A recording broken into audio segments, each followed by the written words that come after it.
Ayan, so welcome back po dito sa Doy TV Sports. Well, ano muna tayo boxing muna ang ating pag-uusapan Well, ang Doy TV Sports po kasi nagsimula as boxing at basketball content channel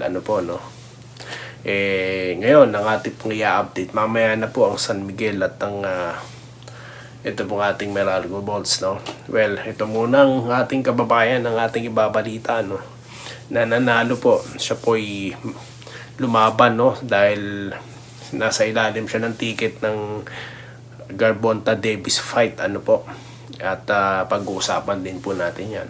Well, unahin na po natin itong si dating WBC featherweight champion na si Mark Magnifico Magsayo na may record na 26 wins, tumaas na at 2 lamang na pagkatalo at kinalaban niya dito. Ito pong si Southpaw na si Eduardo Ramirez ng Mexico, ayan, na may record naman po na 28 wins at 4 na ang kanyang pagkatalo at yun na sa kamay ng ating Pilipino former WBC champion ang ngayon po ang division na pinaglabanan nila nasa lightweight po at well, magkapangalan ng division ng nanalo din na si Gervonta Davis na talaga pong napakalakas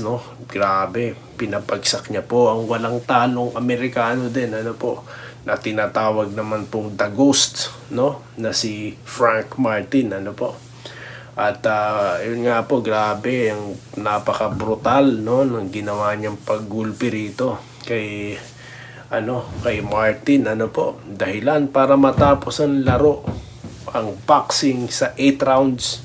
Piruin niyo yan napakalakas na suntok siguro inabot niyan. Tandaan po natin na si Gervonta Davis po 14 months na lay-off after niyang labanan. Ito po si Garcia Ryan Garcia na malakas din, di ba? Pinapagsak niya rin di ba? Ganun po kalakas itong Gervonta Davis na ang kanila pong pinaglabanan ang WBA lightweight championship at sayang first title match ito ni Martin, pero wala kung si Tank Davis ba naman na makakalaban mo, pambihira. Kaya nga po may biruan dati maglalaban daw ang Manny Pacquiao at ito pong si Tank Davis. Well, kung si Manny Pacquiao pong pag-uusapan nyo parang hindi joke yan. Diba, nilabanan niya nga si Dalsim diba, lumalaban sa bata yan, pero lightweight po yung kanilang pinaglabanan isa po sa mga hinawakan ding titulo ni Manny Pacquiao nang tinalo niya si David Diaz, diba, tanda pa po natin. So ngayon po naghahari dyan ng walang talo na si Gervonta Davis na may 30 wins at meron pong 28 KOs. Biruin nyo sa 30 laban niya po 28 ang KO. Pero inyong ganun lakas nun, guys, kaya po Pacquiao nga, kanta nun Kaya nga po isa din sa mga biruan din na match-up daw ito daw dapat ang mga nilalabanan ni Inoue kasi si Inoue sobrang lakas din pero kung makalaban niya tapos na po ang laban. Pero may trivia po tayo dyan, guys, kasi nga po ito pong si Tank Davis meron siyang 44-day jail term dahil sa kanyang pag-violate ng terms ng kanyang house arrest. Ayan. Di na po natin naalamin kung anong kaso niya pero magkagayon, biruin nyo, nakapanalo pa siya. Biruin nyo, tinigil po ang laro sa round 8 na may oras na 1 minute and 29 seconds. Ayan. At sabi nga nila slow start pero ganyan po magsisimula lahat dahil sinusukat pa po ng mga boksingero ang hindi po, lalo na yung mga katulad nila Davis na yan na itong ginagamit at talagang hindi lang po ito, malakas po talaga, di ba? So yan po ang yan po ang tawag dito, yung istorya sa pagdating po sa boxing sport. Ayan, well, congratulations sa ating kababayan, of course, Mark Magnifico Magsayo, no? At ano na naman yan, title fight na naman siguro ang susunod na papakpakan yan. So yun lamang po nung ating update ngayon. At na-miss ko mag-update ng boxing, no? Siguro after series of San Miguel at ito pong Beralco, no? Boxing naman po muna tayo at sunod Gilas. Ayan, napakarami po nating pag-uusapan, kaya dapat po stay tuned lang po kayo dito sa Doy TV Sports. Ano po, alam ko po, matindi na ang banding natin, no? Dahil sa mga series na ito, no?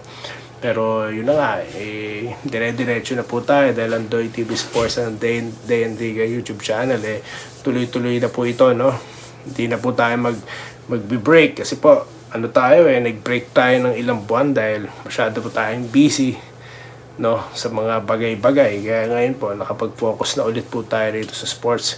Ganoon naman po kasi talaga kapag hilig mo isang bagay, lalo na napaka-interesante para sa iyo ang pinag-uusapan, talagang babalik ka po talaga doon. Hindi lang po to for the content, no? Kasi nga po talaga, gusto kong pinag-uusapan talaga yung dalawang sports na to, no? Dalawang sport na paborito ko po talaga, no? Dahil since childhood, eto na po talaga ang ating pinapanood. Ayun.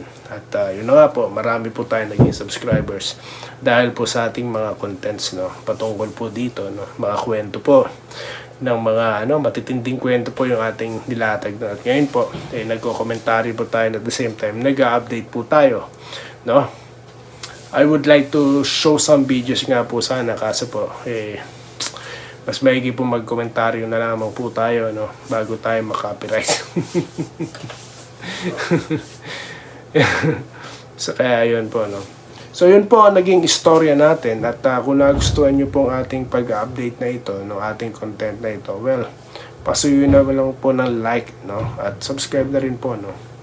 At susunod na po, no, ang ating content, no, ang ating San Miguel Beermen, ang diskarte, no, ni Coach Gallant para po dyan sa Game 7 na inaasam nila.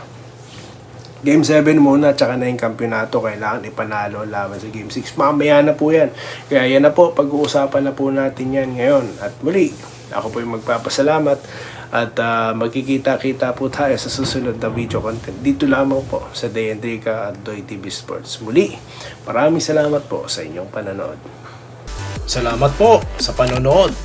Subscribe na para sa mga susunod na basketball at boxing videos.